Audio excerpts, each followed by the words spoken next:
दोस्तों एक बार फिर से स्वागत है आप सभी का। हम हाजिर हैं देश और दुनिया की कुछ बेहद बड़ी और अहम खबरों के साथ। लेकिन उससे पहले अगर आप चैनल पर नए हैं तो चैनल को सब्सक्राइब जरूर कर लीजिए। दोस्तों खबरों को विस्तार से जाने उससे पहले जान लेते हैं कोरोना के ताजा अपडेट को। अभी तक भारत में संक्रमित मरीजों की संख्या 9,36,181 हो गई है।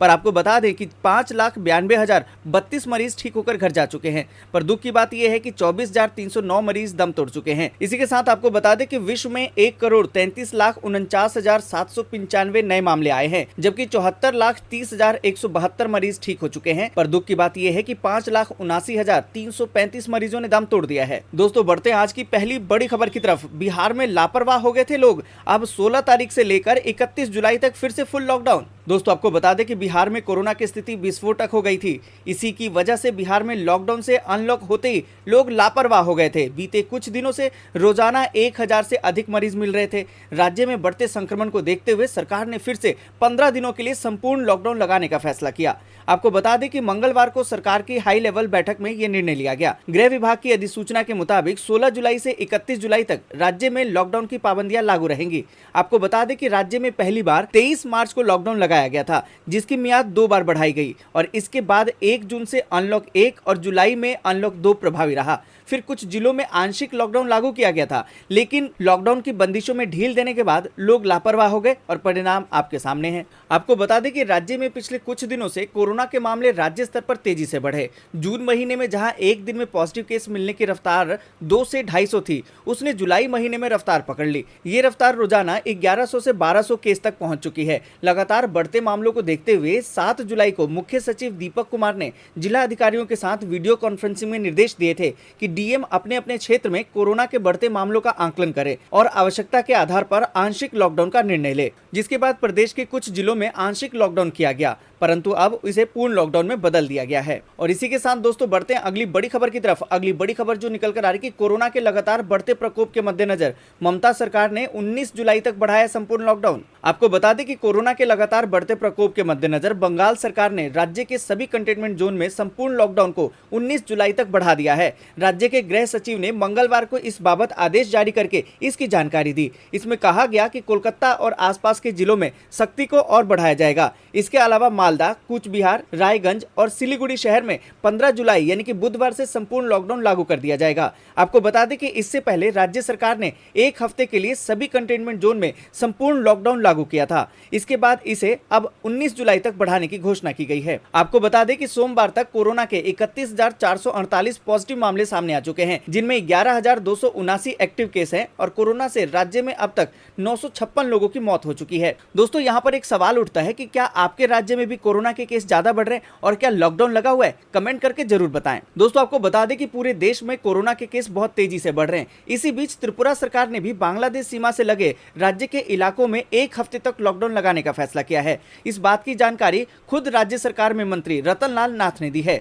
आपको बता दें कि त्रिपुरा में अब तक कोरोना के 2,094 मरीज सामने आ चुके हैं। उन्होंने बताया कि लॉकडाउन भारत बांग्लादेश सीमा से सटे हुए 1 किलोमीटर के ग्रामीण इलाके और सीमा से सटे शहरी इलाके के आधा किलोमीटर क्षेत्र में होगा। मंत्री रतन लाल नाथ ने बताया कि 1 हफ्ते स्थिति का आकलन करने के बाद सरकार ये तय करेगी कि पूरे राज्य में लॉकडाउन का विस्तार किया जाए या नहीं किया जाए। उन्होंने बताया कि इन क्षेत्रों में केवल किराने और चिकित्सा की दुकानें और आवश्यक सेवाएं ही खुलेंगी। लोगों को आपात स्थिति में अस्पताल में भर्ती होने की इजाजत दी जाएगी। दोस्तों यहाँ पर हम आपसे पूछना चाहेंगे कि क्या आप चाहते हैं कि लॉकडाउन दोबारा से लगाया जाए जिस तरीके से कोरोना के केस बढ़ रहे हैं? दोस्तों आप अपनी राय कमेंट सेक्शन में जाके कमेंट जरूर करें और साथ ही वीडियो को लाइक करके अपने दोस्तों के साथ शेयर जरूर करें ताकि उन्हें भी इस खबर की जानकारी मिल सके। और दोस्तों इसी के साथ अगली बड़ी खबर कि पीएम गरीब कल्याण योजना और आत्मनिर्भर योजना के तहत बांटा गया राशन। आपको बता दें कि कोरोना की वजह से लोगों का कामकाज ठप पड़ा हुआ है और कई मजदूरों को मजदूरी भी नहीं मिल रही। इन लोगों की मदद करने के लिए भारत सरकार ने प्रधानमंत्री गरीब कल्याण योजना और आत्मनिर्भर कल्याण योजना की शुरुआत की है।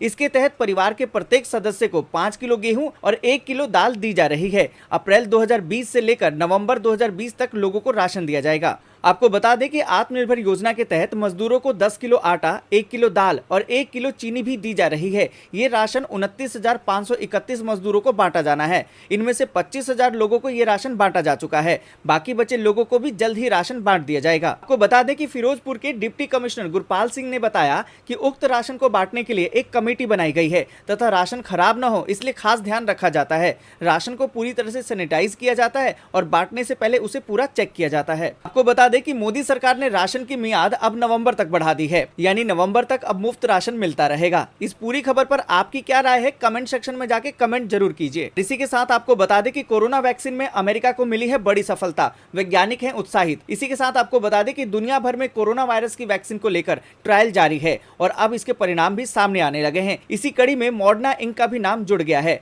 अमेरिका में सबसे पहले टेस्ट किए गए कोविड-19 की इस वैक्सीन के पहले 2 ट्रायल के परिणाम से वैज्ञानिक खुश हैं और अब इस वैक्सीन की फाइनल टेस्टिंग की जाएगी। मंगलवार को आई रिपोर्ट से पता चलता है कि इस वैक्सीन ने लोगों के इम्यून सिस्टम पर ठीक वैसा ही काम किया जैसा कि वैज्ञानिकों को उम्मीद थी। आपको बता दें कि अमेरिकी सरकार के शीर्ष संक्रामक रोग विशेषज्ञ डॉक्टर एंथनी फासी ने न्यूज एजेंसी एपी को कहा कि चाहे आप इसे कैसे भी ले, लेकिन ये एक अच्छी खबर है। ये प्रायोगिक vaccine national institute of health और मॉडर्ना इंक द्वारा मिलकर बनाई जा रही है। इसकी सबसे जरूरी और फाइनल टेस्टिंग 27 जुलाई के आसपास की जाएगी। ये वैक्सीन पूरी तरह से कब आ जाएगी इसके बारे में अभी कुछ कहा नहीं जा सकता, लेकिन सरकार को उम्मीद है कि साल के अंत तक इसके परिणाम आ जाएंगे। इस वैक्सीन को बहुत तेजी से विकसित करने की कोशिश की जा रही है और इस वैक्सीन के 2 डोज दिए जाएंगे। और इसी के साथ दोस्तों बढ़ते हैं अगली बड़ी खबर की तरफ। अगली बड़ी खबर जो निकल कर आ रही है कि किसान बनेंगे बिजनेसमैन, खेती के साथ शुरू कर सकते हैं बिजनेस, केंद्र सरकार करेगी मदद। आपको बता दें कि मोदी सरकार का फोकस किसानों पर है, उनकी आमदनी बढ़ाने से लेकर बिजनेसमैन बनाने तक। इसलिए देश में 10,000 एफपीओ खोले जा रहे हैं। आपको बता दें कि एफपीओ यानी कि किसान उत्पादक संगठन या फार्मर प्रोड्यूसर ऑर्गेनाइजेशन, जो किसानों के ग्रुप से बनता है। ये एक रजिस्टर्ड निकाय होता है और किसान उसके अंशधारक होते हैं। ये फसलों समेत एग्रीकल्चर उत्पादों से संबंधित कारोबारी गतिविधियों को चलाता है। ये सदस्यों के फायदे के लिए काम करता है। आपको बता दें कि सरकार 2023-24 तक देश में कुल 10,000 एफपीओ का गठन करेगी। हर एक एफपीओ में 5 साल के लिए सरकारी समर्थन दिया जाएगा। इस काम में लगभग 6,866 करोड़ रुपए खर्च होंगे। आत्मनिर्भर बनाने के लिए सरकार किसानों को 15 लाख रुपए तक का एक मुश्त कर्ज देकर अपना व्यापार करने का मौका देगी। एक समूह में कम से कम 11 किसान होंगे। इस योजना में छोटे और सीमांत किसानों को वरीयता दी जाएगी, जिससे कि उनकी खेती में सुधार के साथ ही उनकी आर्थिक स्थिति को भी बेहतर किया जा सके। किसान संगठन को रजिस्ट्रेशन के बाद उसके काम को देखकर सरकार 3 साल में 15 लाख रुपए तक की मदद करेगी, यानी कि हर साल 5 लाख रुपए तक के लोन के रूप में मिलेंगे। इसमें मैदानी क्षेत्र के किसानों की संख्या 300 और पहाड़ी क्षेत्र के लिए 100 किसान होंगे। नाबार्ड किसानों की फसल के हिसाब से उसे क्वालिटी रेटिंग देगी। इससे किसानों की बाजार में अपनी साख बनेगी और किसान अपनी फसल देश में कहीं भी बेच पाएंगे। और इसी के साथ दोस्तों बढ़ते हैं अगली बड़ी खबर की तरफ। मजदूरों की मदद में सोनू सूद को कितनी आई दिक्कतें, किताब के सहारे एक्टर बताएंगे। आपको बता दें कि कोरोना वायरस महामारी के बीच हजारों माइग्रेट वर्कर्स की मदद करके देश भर में चर्चा में आए सोनू सूद अब अपने इस अनुभव को किताब की शक्ल देने जा रहे हैं। इस किताब में सोनू लोगों की मदद करने के दौरान आई चुनौतियों और कठिन परिस्थितियों के बारे में विस्तार से लिखेंगे।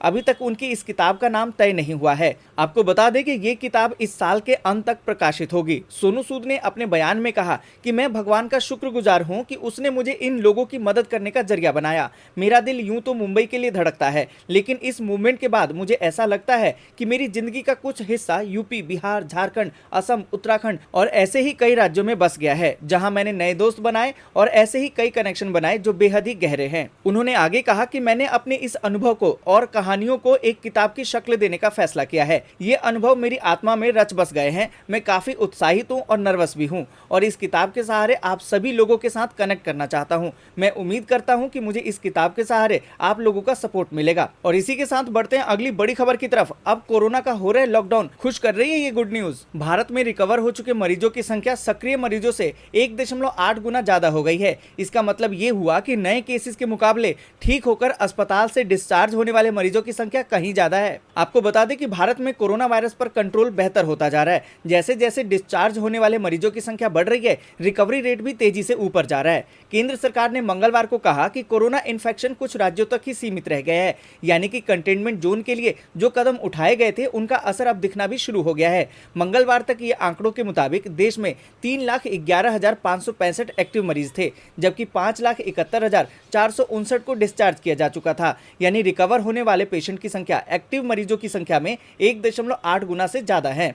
स्वास्थ्य मंत्रालय के मुताबिक 3 मई को जहां देश का रिकवरी रेट 26.59 था, वहीं पर अब ये बढ़कर 63.02 हो गया है। केंद्रीय स्वास्थ्य मंत्रालय के मुताबिक 20 राज्य और केंद्र शासित प्रदेश ऐसे हैं जहां रिकवरी रेट नेशनल एवरेज से ज्यादा है। इनमें टॉप पर लद्दाख है, जबकि दूसरे नंबर पर दिल्ली है। को बता दें कि महाराष्ट्र और तमिलनाडु को मिला दे तो देश के 50% एक्टिव केस यहीं पर हैं। दोस्तों, ये थी आज की कुछ जरूरी खबरें। ऐसे ही जरूरी खबरों को लेकर हम अगली वीडियो में मिलेंगे, लेकिन उससे पहले अगर आपको ऐसी ही खबरें चाहिए तो चैनल को जल्दी से सब्सक्राइब कर लीजिए और वीडियो को लाइक करना